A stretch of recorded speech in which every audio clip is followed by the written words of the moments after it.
पाकिस्तान बुरी तरीके से पस्त हो चुका है, बौखला रहा है और उसी की झलक देखने को मिल रही है लगातार जिस तरीके की कोशिश की जा रही है। लेकिन यहां न्यूज नेशन के वॉर रूम से हम बताएंगे आपको कि किस तरीके से पाकिस्तान के खिलाफ, आतंकिस्तान के खिलाफ, आतंक के खिलाफ भारत के जाबाज सिपाहियों ने किस तरीके से ऑपरेशन को अंजाम दिया, किस तरीके की चुनौतियां थी और आगे की तस्वीर किस तरीके की नजर आती है। लेकिन इस वक्त की तस्वीरें आपको दिखाते हैं। शोपियां में जैश के 2 आतंकी ढेर कर दिए गए हैं। एनकाउंटर के बाद सेना ने पूरे इलाके को घेर रखा है। आपको बता दें कि सुबह से लगातार ऑपरेशन चल रहा है, लेकिन 4 बड़ी खबरें हैं आतंक के खिलाफ। इस लड़ाई को लेकर सरहद पार पाकिस्तान ने एक बार फिर सीज फायर तोड़ा है। भारत की 55 फॉरवर्ड पोस्ट पर पाकिस्तान ने फायरिंग की है। इधर जम्मू कश्मीर के शोपियां में आतंकियों से मुठभेड़ लगातार जारी है। सेना ने एक आतंकी को ढेर कर दिया है। और तीसरी अहम खबर पाकिस्तान से जुड़ी है। वहीं चीन के बुझेन शहर में विदेश मंत्री भारत की सुषमा स्वराज ने दुनिया को आतंक के खिलाफ एकजुट होने को कहा है और साथ ही बताया है कि जैश फिर से हिंदुस्तान पर हमले की योजना बना रहा है। इसीलिए भारत को पाकिस्तान में घुसकर एयर स्ट्राइक करनी पड़ी। वहीं अमेरिका ने भी पाकिस्तान को फटकार लगाई है और उसे आतंकी संगठनों के खिलाफ कार्रवाई करने को कहा है। तो ये इस वक्त की 4 अहम खबरें हैं जिनके क्या कुछ मतलब है ये समझने की कोशिश करेंगे। तो पाकिस्तान जितनी जल्दी समझ ले भारत के रुख को उसके लिए बेहतर होगा, वरना लगातार बार बार और कहीं ज्यादा नुकसान पाकिस्तान को भुगतना पड़ सकता है। लेकिन इस पूरे ऑपरेशन को किस तरीके से अंजाम दिया गया, किस तरीके की चुनौतियां थी और आगे की रणनीति क्या कुछ होने वाली है हिंदुस्तान के आतंक के खिलाफ, ये समझाने के लिए हमारे साथ यहां वॉर रूम में 2 खास मेहमान जुड़े हुए हैं। हमारे साथ एनपी सिंह साहब हैं, आपको नेवी का लंबा अनुभव है। हमारे साथ RZ कुरैशी साहब हैं, आपका दिन है क्योंकि आपने वायुसेना में लंबा वक्त बिताया है और वायुसेना का ही एक कमाल है जिससे अब तक पाकिस्तान उभर नहीं पा रहा है। हमारे साथ कर्नल TP त्यागी साहब भी जुड़ रहे हैं, उनसे भी समझने की कोशिश करेंगे कि आगे अब किस तरीके की रणनीति पर चलना होगा और क्या कुछ संदेश दिया है हिंदुस्तान ने आतंक के खिलाफ। लेकिन कुछ अहम सवाल कुरैशी साहब, सबसे पहले आपसे समझना चाहूंगा, जो इस वक्त बौखलाहट देखने को मिल रही है सीज फायर वायलेशन के तौर पर पाकिस्तान की तरफ से, हिंदुस्तान ने पहले से सोचा होगा सर कि इस तरीके का डर, इस तरीके की चटपटाहट दिखाएगा पाकिस्तान? अनुराग बिल्कुल सही बोल रहे हैं आप। जब भी कोई एक्शन वन साइड से होता है, दूसरी साइड से definitely we were expecting retaliation, लेकिन हमारी सेना पूरी तरह से तैयार है और पाकिस्तान जितना ज़्यादा रिटेलिएट करेगा, मैं आपको विश्वास दिलाता हूँ उतना ही ज़्यादा उसको खामियाजा भुगतना पड़ेगा और इतना ज़्यादा भुगतना पड़ेगा which he could not have even dreamed. तो मेरा तो अभी भी आप लोगों से और सबसे यही कहना है कि भाई पाकिस्तान को समझना चाहिए कि जो भी हिंदुस्तान की फ़ौज या हिंदुस्तान की गवर्नमेंट कर रही है वो सिर्फ अपनी सेफ्टी के लिए कर रही है, वो सिर्फ अगेंस्ट ह्यूमैनिटी की जो बातें हो रही हैं उसके अगेंस्ट कर रही है, जो टेररिज्म फैला जा रहा है उसके लिए बात कर रही है, अपनी सेफ्टी के लिए बात कर रही है, अपने जवानों की सेफ्टी के लिए बात कर रही है, अपने हिंदुस्तान के जो नागरिक हैं उनको सेव करने के लिए एक्शन कर रही है। तो इसमें पाकिस्तान को बहुत ही गंभीरता से, बहुत ही सोच समझ के आगे बढ़ना पड़ेगा और मेरे ख्याल से उसने जो ये कार्रवाई करने की जो कोशिश कर रहा है उसको इमीडिएट इफेक्ट से रोकना पड़ेगा, वो उसके लिए बहुत अच्छा रहेगा। कर्नल TP त्यागी साहब, ये पाकिस्तान की मजबूरी तो नहीं है, क्योंकि कल हमने देखा था पाकिस्तान की संसद में नारे लग रहे थे पाकिस्तान की सरकार के खिलाफ, शेम शेम के लोग सड़कों पर उतरे हुए हैं और पाकिस्तान की सरकार से सवाल पूछ रहे हैं, विरोध कर रहे हैं। ऐसे में पाकिस्तान की सरकार और सेना की ये मजबूरी है कि सीज फायर उल्लंघन की नापाक कोशिश एक बार फिर करे। वो बिल्कुल ये उसकी मजबूरी है, उसकी मजबूरी है अपने आवाम को ये बताने की कि हमने चूड़ियां नहीं पहन रखी। लेकिन हम तो ये चाहते हैं कि पाकिस्तान रिटेलिएट करे। अगर पाकिस्तान रिटेलिएट करता है तो हमारा एक्शन अभी पूरा नहीं हुआ है। मोदी जी ने भी ये बात कही थी कि ये अब पहला कदम है, इसके बाद और भी सख्त कदम लिए जाएंगे।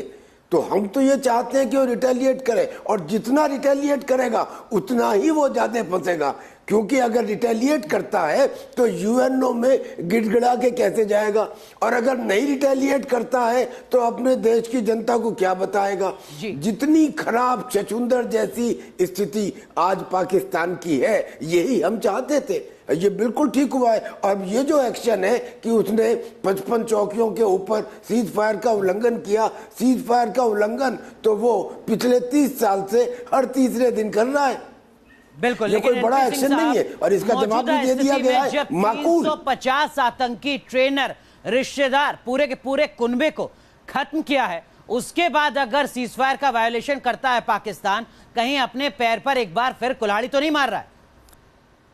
जो भी कदम पाकिस्तान अब उठाने की सोच रहा है या उठाने के बारे में विचार विमर्श कर रहा है अपनी मीटिंग में, अपनी संसद में या अपनी मंत्रिमंडल के सदस्यों के साथ, उसे 10 बार सोचना होगा।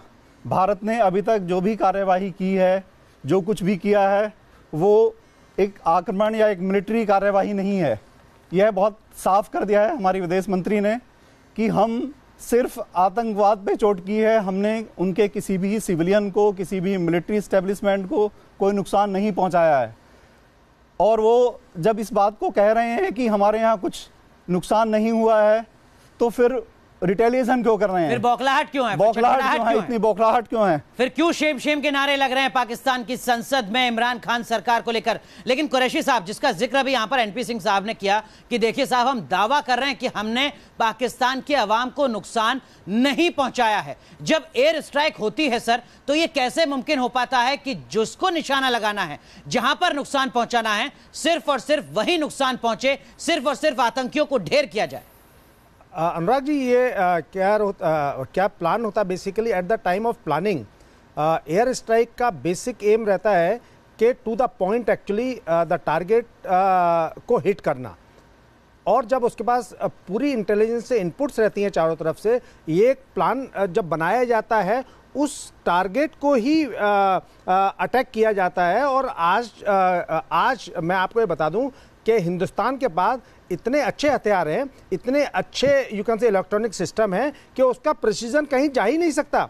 और हमारे जो पायलट्स हैं इंडियन एयरफोर्स के, वो इतने वेल क्वालिफाइड हैं कि ये आप सोच भी नहीं सकते। और आज जैसे कल भी बोला गया, आज भी बताया जा रहा है कि जो स्ट्राइक थी वो basically to eliminate the terrorist camps, और उसी को टारगेट बनाया गया और उसी को एग्जैक्टली पिन पॉइंट करके उसको डिस्ट्रॉय किया गया है। जी बिल्कुल। लेकिन टीपी त्यागी साहब, एक चीज मैं आपसे समझना चाहूंगा पाकिस्तान के रुख को लेकर। शुरुआत में सबसे पहले पाकिस्तान की तरफ से कहा जाता है कि देखिए साहब, कुछ हुआ ही नहीं है। उसके बाद यह कहा जाता है कि कोशिश तो की गई थी, लेकिन पाकिस्तान ने कोशिश को नाकाम कर दिया। फिर यह कहा जाता है कि भारत की तरफ से सीज फायर का उल्लंघन किया गया है, और उसके बाद अब खबर आती है कि यूएन में जाएगा पाकिस्तान अपने डर के साथ, रोते हुए। उसकी पहली बात उसके चौथे पॉइंट को कॉन्ट्रडिक्ट करती है सर। लेकिन पहले मैं ये बताऊं, आपने पूछा कि एग्जैक्टली क्या गारंटी है कि आपने केवल आतंकियों के अड्डे को ही निशाना बनाया, उसके अंदर आवाम नहीं था। गारंटी ये है कि इसरो का सबसे बड़ा रोल है। हमने एक मिलिट्री इंटेलिजेंस के लिए सैटेलाइट छोड़ा था, और उससे हमको करेक्ट पोजीशन मिली। उससे हमको ये भी पता लगा कि जब पुलवामा के अटैक के बाद जैश ए मोहम्मद ने जो उसके फॉरवर्ड लॉन्च पैड थे, उन लोगों को हटा के बालाकोट की इस कैंप में भेज दिया गया था। तो ये लोकेशन का पता लगा इसरो से, और फिर उसके ऊपर निशाना बना स्पाइस 200 और पोपई, एक ये मिसाइल है इजराइल की, जो 90 किलोमीटर तक पिन पॉइंट करके वेपन को पहुंचा सकती है। और इसमें एयरक्राफ्ट को टारगेट के ऊपर वर्टिकली होने की भी जरूरत नहीं है, किसी भी स्टैंड ऑफ पोजीशन से यह किया जा सकता है। इसलिए केवल मिलिट्री टारगेट के ऊपर ये अटैक हुआ। अब ये पाकिस्तान का जो आपने बात कही, पाकिस्तान बिल्कुल करेक्ट कह रहे हैं आप। शुरू में ये कहना कि नुकसान नहीं हुआ अपने लोगों को समझाने के लिए था, और इंडिया ने सीज फायर का उल्लंघन किया और हम पर आक्रमण किया, ये यूएनओ के सामने गिड़गिड़ाने के लिए है, क्योंकि उसकी दोनों बातें मेल नहीं खाती। बायां हाथ दाएं हाथ को हेलो नहीं करता, लिहाजा his credibility will keep on declining with every day coming. बिल्कुल बिल्कुल, ये पाकिस्तान की मजबूरी साफ नजर आती है। कुरैशी साहब, आप कुछ कहना चाह रहे हैं? अनुराग जी, जो कर्नल त्यागी ने बोला बिल्कुल सही बात है कि जहां बात हो रही है, अगर आप देखिए कल सुबह से उनके लेफ्टिनेंट जनरल गफूर जो है पाकिस्तान के, उन्होंने ट्वीट करना शुरू कर दिया था। उन्होंने कम से कम before anybody came to know in India ही एक्सेप्टेड इन पब्लिक कि कुछ स्ट्राइक हुई है। कम से कम आप ये तो उनको थोड़ा क्रेडिबिलिटी दे दीजिए। इस बार उन्होंने उरी वाली बात नहीं की कि कुछ हुआ ही नहीं।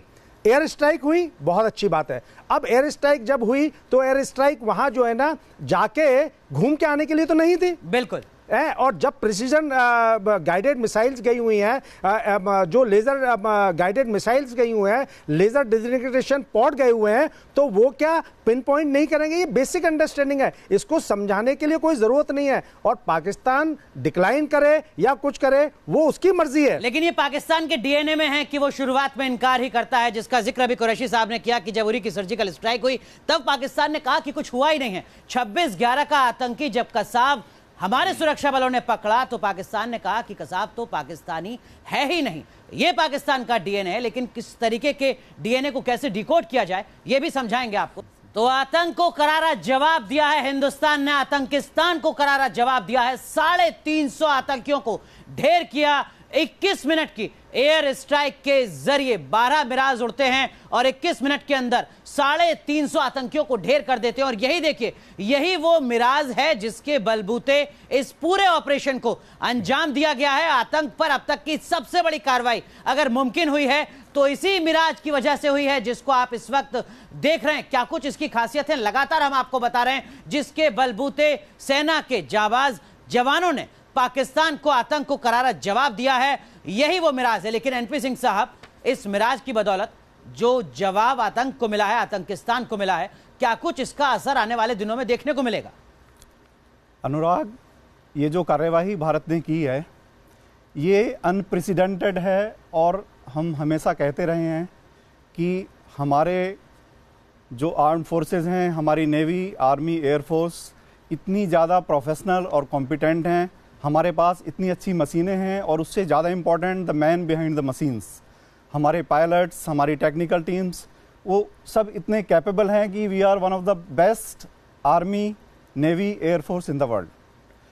अब हुआ क्या है कि पाकिस्तान ने हमेशा से ये टिकट ग्रांटेड कर लिया था 1971 के बाद। ऐसा कभी हमने सोचा नहीं है, तो उन्होंने ये टिकट ग्रांटेड ले लिया था कि अभी ऐसा कुछ नहीं होने वाला है, सिर्फ गोलीबारी होती रहेगी, बंदूकों से, तोपों से, लाइन ऑफ कंट्रोल पे हम कुछ नुकसान करते रहेंगे, वो करते रहेंगे। इससे ज़्यादा उन्होंने सोचा ही नहीं था। देवर ऑन अलर्ट। वो बोले हैं उनकी भी वार प्रिपेयर्डनेस थी, रेडीनेस थी, इमरजेंसी थी, तीनों सेनाएं उनकी भी अलर्ट पे थी।